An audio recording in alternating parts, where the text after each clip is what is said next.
Mesdames, Messieurs, bonjour et bienvenue au journal. Un mois de mai aux semaines perturbées par des jours fériés qui s'y intercalent. Parmi eux, le 8 mai qui marque la victoire des Alliés sur l'Allemagne nazie. Les cérémonies ont également eu lieu à Melun. Le City Red Andros s'inscrit désormais sur la durée. Au long des ans, les éditions se succèdent et font de plus en plus l'engouement de tous.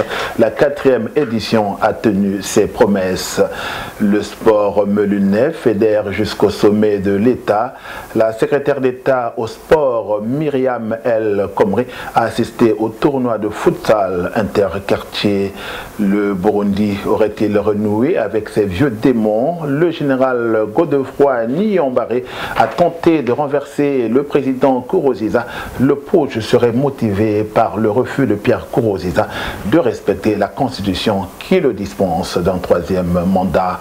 Enfin, culture, l'orchestre congolais Mbongwana Star était du côté de Savigny-le-Temple. La tournée internationale de ces ambassadeurs de la musique congolaise trace une identité culturelle qui abat les frontières. Voilà pour les titres de cette édition.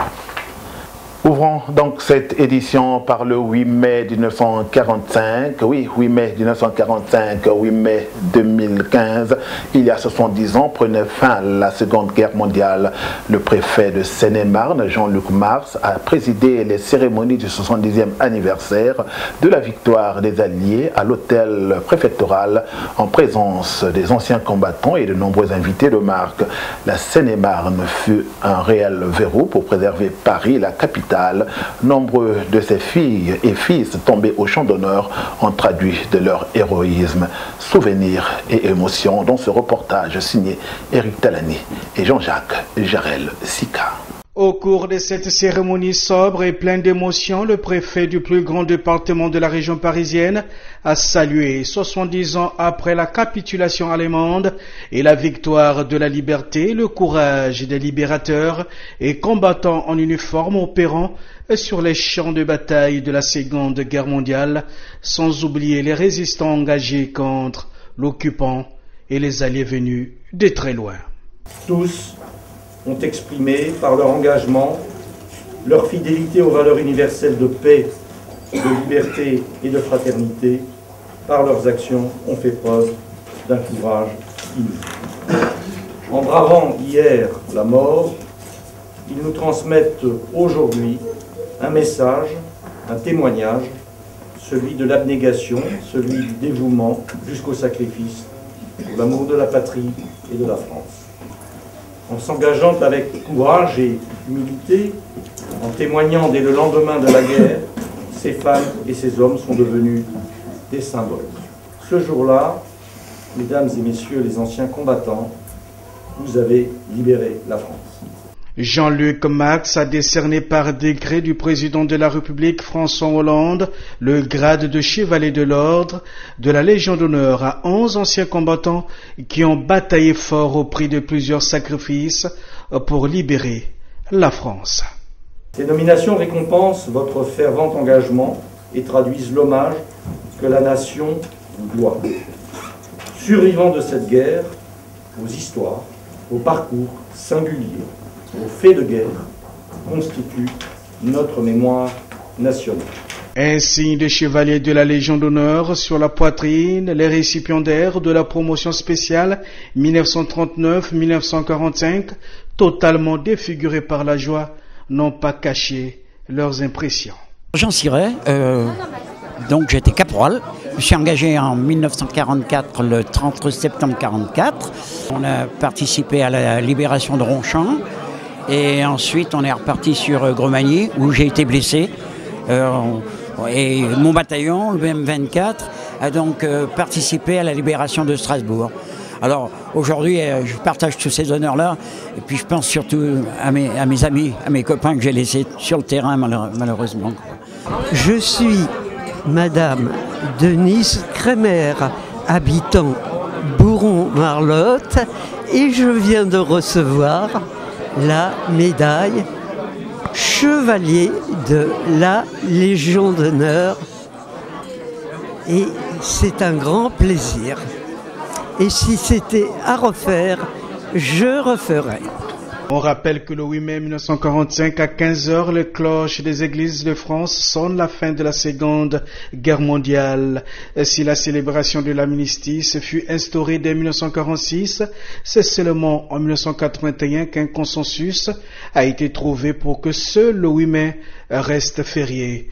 Devoir de mémoire et ambition collective, il revient désormais à chaque ancien combattant d'assurer la transmission de son héritage à la jeune génération, car affirmer plus jamais ça ne suffit pas pour mieux construire la France de demain.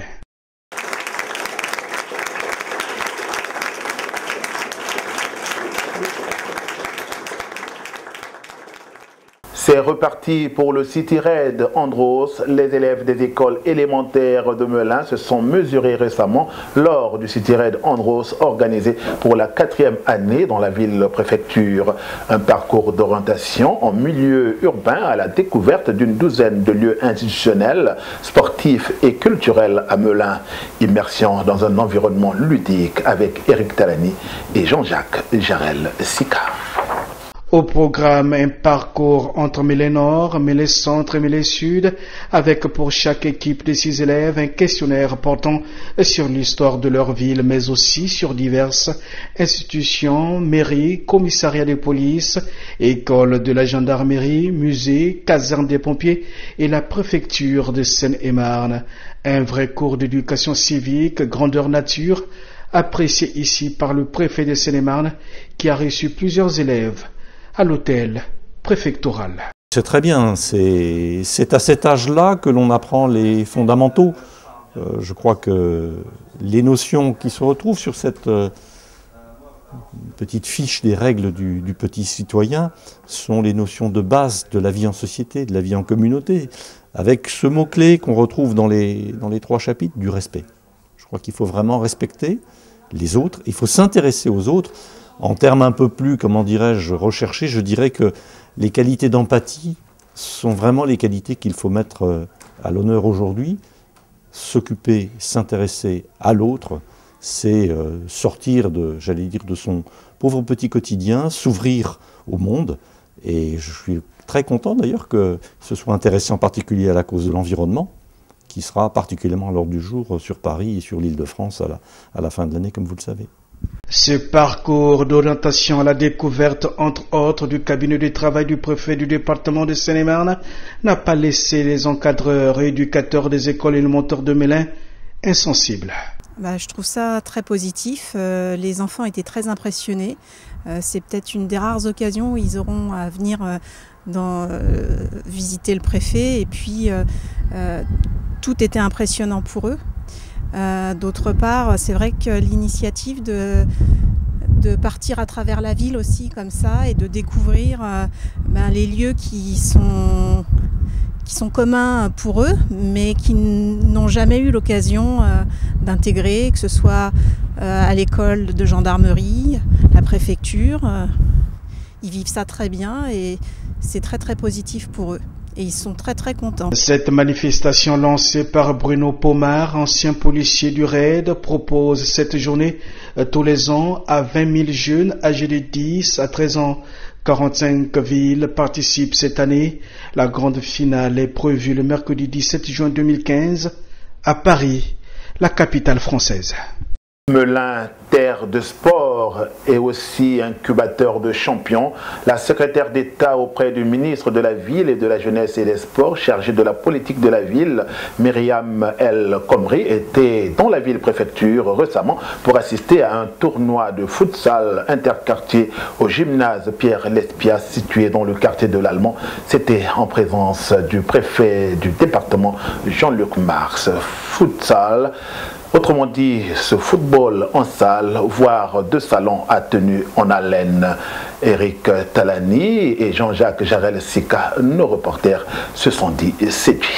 Ces rencontres ont eu lieu dans le cadre du dispositif Ville Vie Vacances mis en place en 1981 sous la dénomination Opération Anti-Été Chaud afin de permettre aux jeunes résidents dans les quartiers prioritaires de la politique de la ville d'accéder à des activités culturelles, civiques, sportives et des loisirs, mais aussi d'assurer leur prise en charge éducative durant les vacances scolaires. C'est un gros dispositif de la politique de la ville. On est à plus de 15 millions d'euros qui vise à financer, avec les collectivités qui participent, avec la CAF aussi, à mettre en place des actions éducatives durant les vacances scolaires. C'est un dispositif qui est né il y a plus de 30 ans, qui était un dispositif de prévention de la délinquance qui vise justement les jeunes de 11 à 18 ans qui ne partent pas en vacances. Et l'objectif, c'est à travers le sport, qui est par exemple là un très bel outil éducatif, apprendre les règles du vivre ensemble. Cette année encore, le pari a été tenu à Mélin, la ville royale, avec l'organisation du tournoi des futsal interquartiers initié par Jonathan, car il y a 5 ans, un match entre les jeunes des quartiers de Mélin était impensable. Satisfait parce que je vois qu'il y a beaucoup de monde, qu'il y a beaucoup de jeunes, et puis c'est intéressant pour la ville, c'est intéressant pour le club également, parce que c'est un petit peu l'image du club aujourd'hui qui est représentée. Donc pour moi, tout va bien. On voudrait essayer de le pérenniser par la suite pour pouvoir, pourquoi pas l'année prochaine, rassembler beaucoup plus de monde. Par exemple, aujourd'hui 8 équipes, l'année prochaine peut-être 16 équipes, voire pourquoi pas dans les 2 ou 3 années qui suivent, 32 équipes. 8 équipes constituées d'une cinquantaine de joueurs venus des quartiers de Montaigu, Schumann, Mézero et de l'Allemand ont tenté de remporter ce tournoi amical organisé par le service jeunesse de la ville et le FC Mélin. Un bon moyen également de sensibiliser les joueurs aux notions de fair play, de citoyenneté, mais aussi leur donner des conseils de nutrition prodigués par une animatrice du bureau information jeunesse de la ville. Des connaissances que les jeunes de Mélin ont pu mettre à l'épreuve dans un quiz en marge du tournoi. En Afrique, le continent serait-il revenu au vieux démon des putsch et pronunciamentos? Au Burundi, le coup d'État tenté par le général Godefroy Niyombare a échoué après 3 jours d'incertitude qui ont semé la remise en selle de Pierre Nkurunziza, un temps bloqué en Tanzanie.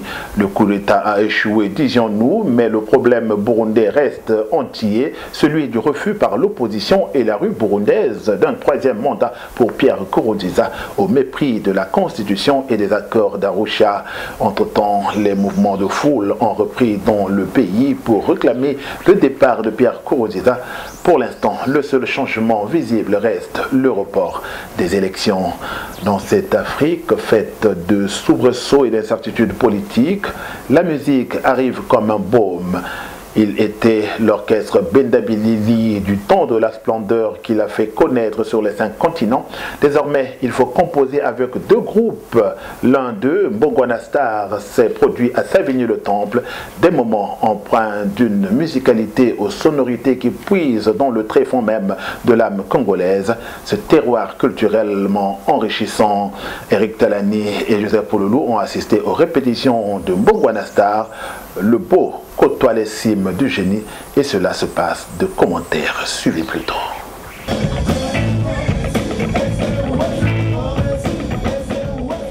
Mbongwana Star, un groupe musical quinois avec ses têtes d'affiche Coco et Théo, des handicapés en fauteuil qui ont fait leur gamme avec le staff Bendabilili, est en tournée européenne jusqu'en juin.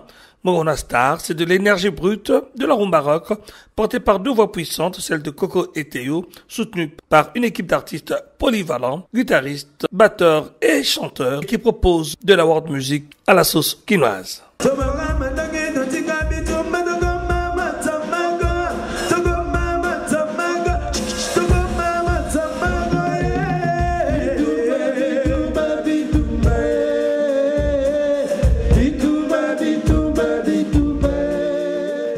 Avec Mbongwana, le changement Coco et Théo ont amorcé une rupture rythmo-mélodique avec leur style original Bendabilili. La musique du groupe s'est fait plus rock et moins folklorique.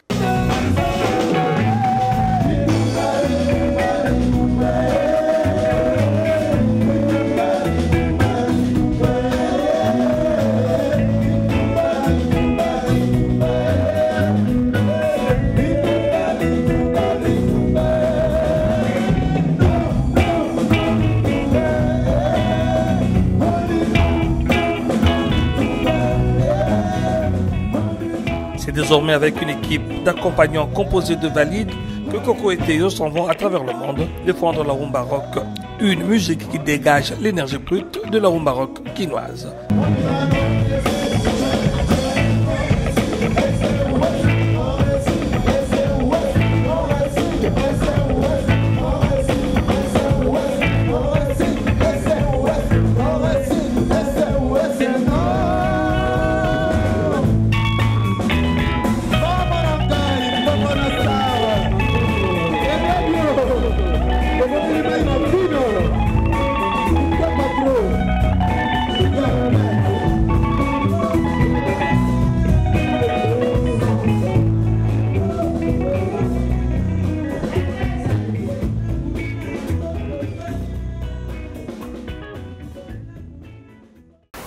Mesdames, Messieurs, c'est sur ces terres dansant de Mbongo-Anastar que nous refermons ce journal.